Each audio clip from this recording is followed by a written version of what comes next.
श्री हरि विष्णु दोस्तों, स्वागत है आप सभी का एक बार फिर से। जगत के पालनहार भगवान विष्णु आप पर अपनी कृपा दृष्टि सदा सर्वदा बनाए रखे, आपके जीवन में सुख समृद्धि दे, आपके बच्चों का भविष्य उज्जवल बनाए, आपको जीवन के हर क्षेत्र में सफलता प्रदान करे। इसी कामना के साथ आप सभी को अपरा एकादशी की बहुत बहुत शुभकामनाएं।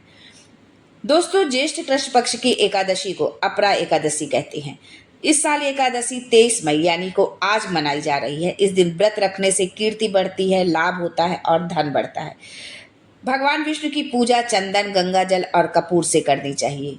एक दिन धर्मराज युधिष्ठिर ने भगवान कृष्ण से कहा कि आज अचला एकादशी के नाम का महात्म्य और पूजा विधान के बारे में जानने की इच्छा है। कृपा करके आप हमको विस्तार से बताएं। अपरा एकादशी को जो है अचला एकादशी के नाम से भी जाना जाता है। तो श्री भगवान कहने लगे कि हे राजन, इस एकादशी का नाम अपरा है। ये अपार धन देने वाली है। जो लोग इस एकादशी का व्रत करते हैं उन्हें यश और कीर्ति की प्राप्ति होती है। इसका व्रत करने से ब्रह्म हत्या, भूत, परनिंदा आदि सभी प्रकार के पापों से मुक्ति मिलती है। इस व्रत से पर स्त्री गमन, झूठी गवाही देना, झूठ बोलना, कल्पित शास्त्र पढ़ना, झूठा ज्योतिष और झूठा वैद्य बनना आदि पाप भी नष्ट हो जाते हैं। जो क्षत्रिय होकर युद्ध से भाग जाता है और जो शिष्य गुरु से शिक्षा ग्रहण करते समय उसकी निंदा करता है वे नरक में जाते हैं। लेकिन इस एकादशी का व्रत करने से सभी पाप कट जाते हैं। ऐसा कहा जाता है कि तीनों पुष्कर में कार्तिक पूर्णिमा स्नान करने से या गंगा तट पर पितरों का पिंड दान करने से फल मिलता है, वो अपरा एकादशी का व्रत करने से मिल जाता है।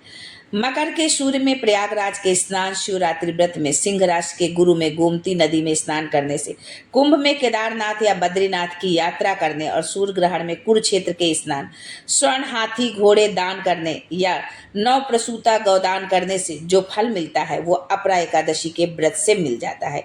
ये व्रत पाप रूपी वृक्ष को काटने के लिए कुल्हाड़ी है और पाप रूपी ईंधन को जलाने के लिए अग्नि है। इस एकादशी का व्रत और भगवान का पूजन करने से सब पाप से मुक्त होकर भक्त विष्णु लोक को जाते हैं। हे राजन, ये अपरा एकादशी की कथा मैंने लोकहित के लिए कही है। इसके पढ़ने और सुनने से मनुष्य सभी पापों से छूट जाता है, इसमें बिल्कुल भी संदेह नहीं है। जो है आप इस एकादशी की कथा का जो है आप पढ़ें, सुने और जो है भगवान से उनका आशीर्वाद प्राप्त करें, उनकी कृपा पाएं।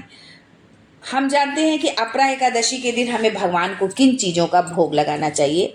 से भगवान विष्णु का चरणामृत से आप अभिषेक करें। चरणामृत 5 चीज़ों का मिश्रण होता है, जिसमें दूध, दही, घी, शहद और शक्कर या गुड़, इन 5 चीज़ों को मिला करके हम भगवान को जब भोग लगाते हैं तो भगवान इससे बहुत प्रसन्न होते हैं।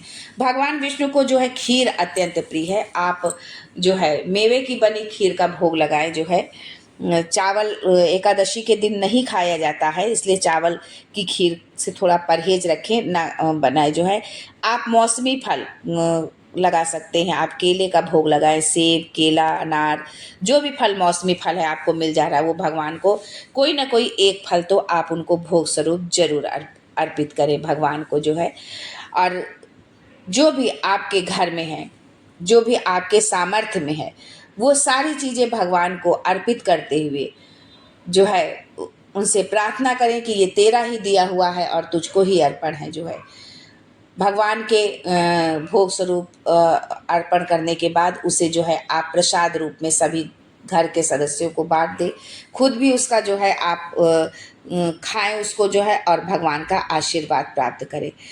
ये एकादशी का व्रत जो व्यक्ति रखता है उसके पूर्वजों को जो है प्रेत योनि से मुक्ति मिलती है। यदि उनकी आत्मा कहीं भटक रही है या आकस्मिक कोई मृत्यु हुई है तो उससे छुटकारा मिलता है। जो है तो इसलिए अपरा एकादशी का व्रत रखा जाता है। इसका बहुत महात्म्य है। तो अपरा एकादशी के व्रत की आप सभी को बहुत ढेर सारी शुभकामनाएं। भगवान विष्णु आपके जीवन में सुख, संपत्ति, धन, वैभव, समृद्धि लेकर के आए। आपका घर जो है खुशियों से भर जाए, आपके बच्चों का भविष्य उज्जवल हो। इसी कामना के साथ आज के लिए बस इतना ही। फिर मिलते हैं कुछ नया, कुछ अलग, कुछ अद्भुत लेकर। तब तक के लिए जय Shri Hari Vishnu and thanks for watching my video.